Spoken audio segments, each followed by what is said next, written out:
당신이 평생 아껴 모은 노후 자산이 단 한 가지 비용 때문에 한순간에 무너질 수 있습니다. 문제는 그 비용이 너무 흔하고 너무 익숙하다는 겁니다. 나는 아직 건강하니까 괜찮아, 연금이 있어서 문제 없어, 의료보험 있으니 의료비 얼마 들겠어, 이렇게 생각하고 계신가요? 하지만 실제로 돌봄비와 의료비는 예상보다 훨씬 빠르고 훨씬 큰 파도로 당신의 노후를 덮칠 수 있습니다. 저는 고령화 시대를 살아가는 시니어 여러분의 삶을 지키기 위한 실질적인 재정, 정보와 제도 분석을 연구해온 콘텐츠 기획자입니다. 오늘은 돌봄비와 간병비, 그리고 의료비가 왜 지금 당신의 노후 전략에서 가장 중요한 변수인지 실질적인 사례와 함께 짚어보겠습니다. 최근 보도된 기사들만 봐도 이 문제가 얼마나 심각한지 단번에 알 수 있습니다. 가족 간병인의 50%가 우울증을 겪고 있고 간병 스트레스가 살인까지 불러오는 현실은 더 이상 드라마 속 이야기가 아닙니다. 월 400만 원에서 500만 원을 넘는 간병비로 인해 간병 파산이라는 말이 일반화되고 있으며 간병 도중 가족이 함께 무너지는 사례도 속출하고 있습니다. 치매 환자 수는 2025년에 100만 명을 넘어설 것으로 전망되고 있고 현재 65세 이상 인구는 이미 20%를 넘으며 초고령 사회로 진입했습니다. 이 모든 지표는 결국 돌봄의 위기가 곧 경제의 위기로 이어질 수 있음을 시사합니다. 지금 가장 먼저 준비해야 할 것은 바로 간병 리스크에 대한 대비입니다. 첫째, 치매나 장기 요양 상태에 대비한 실손보험이나 치매보험 등 간병 특화 보험을 점검하세요. 둘째, 장기요양 등급 신청 요건과 제도를 미리 이해하고 공적 돌봄자원 활용법을 익혀두는 것이 중요합니다. 셋째, 가족 내에서 돌봄 책임을 분산할 수 있도록 사전에 돌봄 계약서나 돌봄 계획표를 작성해두면 간병 갈등도 줄일 수 있습니다. 마지막으로 자녀 세대와 간병 문제에 대한 솔직한 대화를 통해 경제적 역할, 분담에 대한 이해를 미리 조율해두는 것도 현명한 전략입니다. 당신이 매달 받는 연금 150만 원. 그런데 병원비와 약값으로만 100만 원이 나간다면 남는 50만 원으로 어떻게 생활하시겠습니까? 그래도 건강보험이 있잖아, 괜찮지 않을까? 라고 생각하시는 분들이 많습니다. 하지만 현실은 그리 간단하지 않습니다. 저는 수년간 시니어 세대의 노후 재정과 건강 문제를 함께 상담해온 콘텐츠 기획자입니다. 오늘은 고령자 의료비가 왜 우리에게 의료빈곤이라는 문제로 다가오는지, 그리고 그 구조가 어떻게 움직이고 있는지를 현실적인 수치와 사례로 풀어드리겠습니다. 2023년 기준으로 우리나라 65세 이상 인구는 전체 인구의 약 18%를 차지하고 있습니다. 그런데 이분들이 우리나라 전체 의료비의 약 44%를 사용하고 있다는 점 알고 계셨나요? 젊은 세대가 병원비로 1만 원을 쓸 때 65세 이상은 평균 2만 5천 원 이상을 지출하고 있다는 이야기입니다. 왜 이렇게 차이가 날까요? 이유는 명확합니다.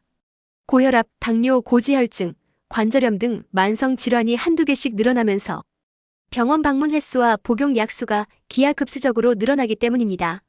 실제 제 어머니의 경우 80대 중반이신데도 매주 이비인후과, 내과, 안과, 치과 등을 꾸준히 방문하시고 매일 복용하는 약만도 10가지가 넘습니다.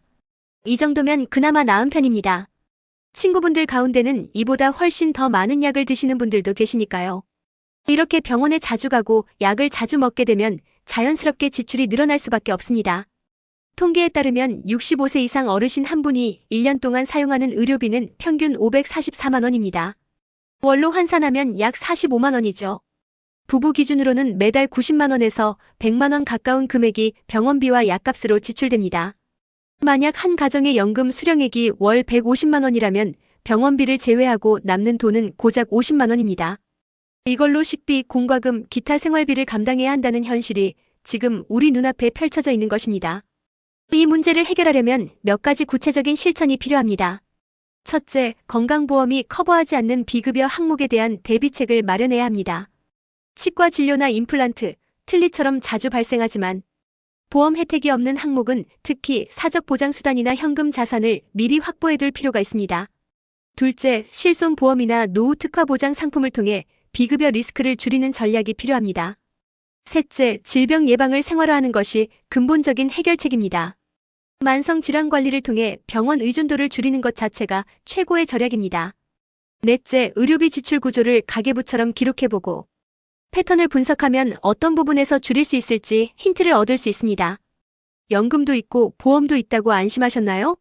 하지만 돌봄이라는 단어 하나로 평생 모은 노후 자금이 순식간에 사라질 수 있습니다. 진짜 위기는 생활비보다 돌봄비, 요양비에서 시작됩니다. 지금 우리 주변에도 이런 사례가 정말 많습니다. 건강이 안 좋아 자주 병원을 다니고 배우자까지 돌봐야 하는 상황. 병원비도 부담인데 이제는 돌봄 인력에 들어가는 요양비용까지 겹치면서 노후가 무너지고 있습니다. 저는 오랫동안 시니어분들의 노후 건강과 재무 문제를 상담해온 기획자이자 콘텐츠 제작자로서 오늘 이 문제를 현실적인 숫자와 실제 사례로 설명드리겠습니다. 예를 들어 한 분은 고혈압, 당뇨, 관절염을 앓고 있어 한 달에 병원비와 약값으로만 40만 원 이상을 지출하고 계십니다.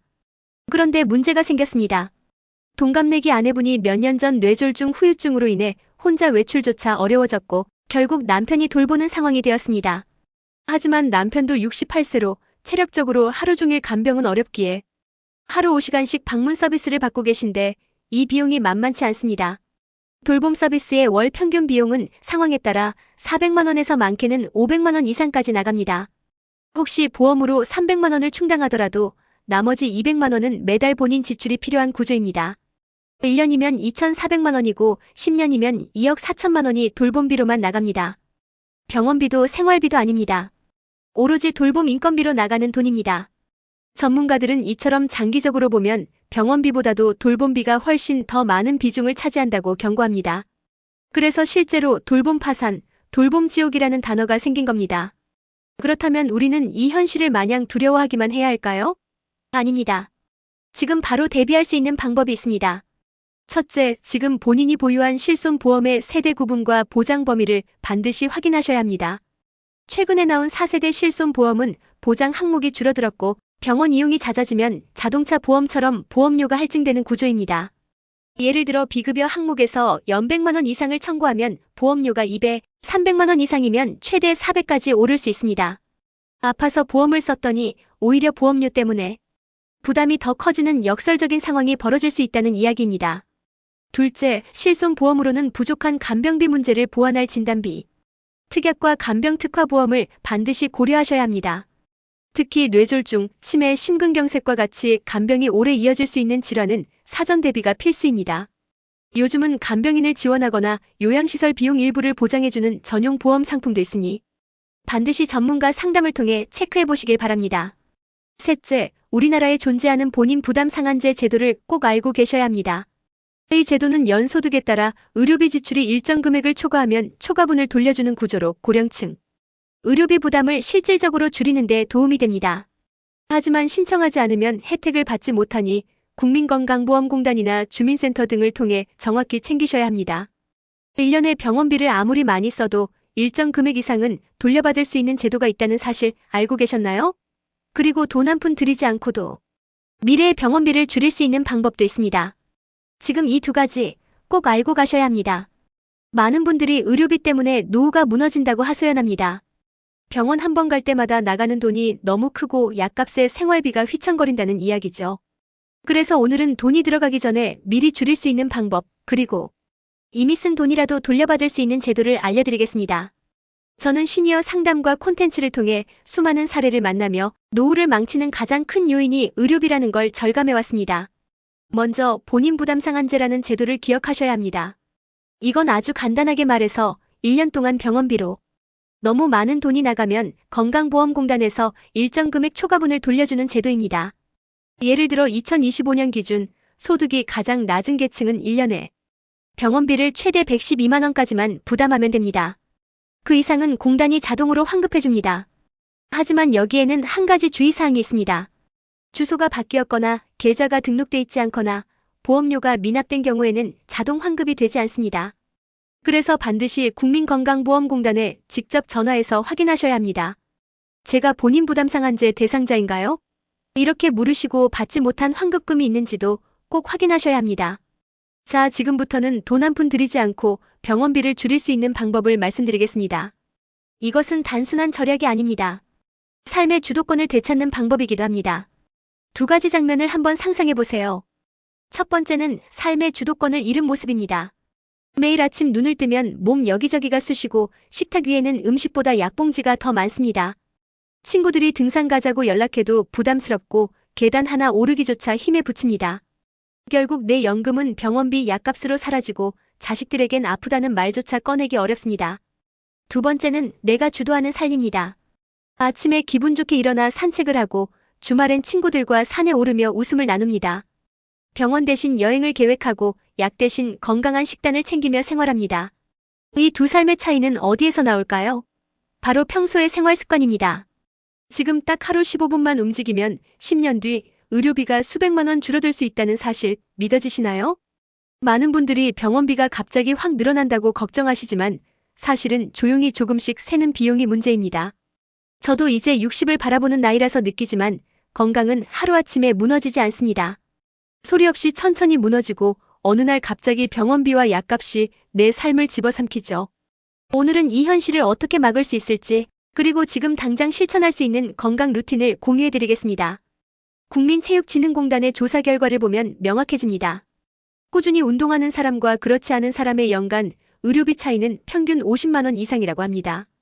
이건 단순한 수치가 아니라 병원에 가야 할 일이 줄어들고 약을 덜 먹게 된다는 뜻입니다. 실제로 운동은 혈압, 혈당, 근육량 유지, 심지어 정신 건강에도 영향을 미치기 때문에 만성질환의 주요 원인들을 근본적으로 막아주는 역할을 합니다. 거창한 운동을 하라는 게 아닙니다. 저녁 식사 후에 바로 소파에 눕지 마시고요. 단 15분만 걸어보세요. 그리고 엘리베이터 대신 하루 한 번만 계단을 오르세요. 이걸 일주일, 한 달, 그리고 1년만 반복해보세요. 신기하게도 몸이 달라지고요. 삶의 흐름 자체가 바뀝니다. 저는 실제로 그렇게 살고 있습니다. 집에서 저녁을 먹고 나면 반려견 코코와 함께 매일 1시간씩 땀 흘리며 산책합니다. 주말에는 근처 둘레길도 자주 걷습니다. 사무실에도 운동기구를 두고 중간중간 근력 운동을 챙깁니다. 나이가 들수록 근육이 중요하다는 걸 절실히 느껴서죠. 이런 생활 습관 덕분일까요? 저는 60을 앞두고 있음에도 병원에 갈 일이 거의 없습니다.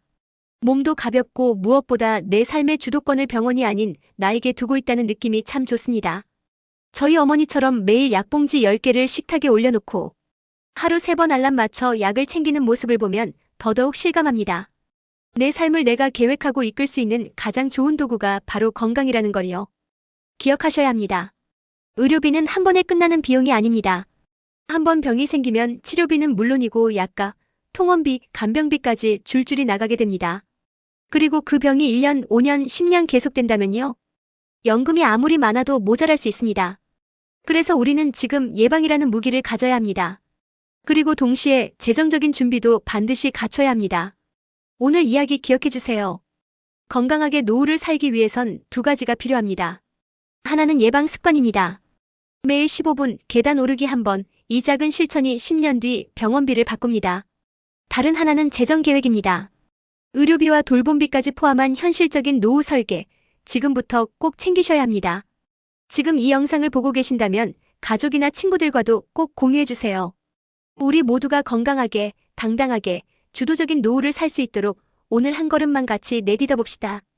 오늘이 바로 그 시작입니다.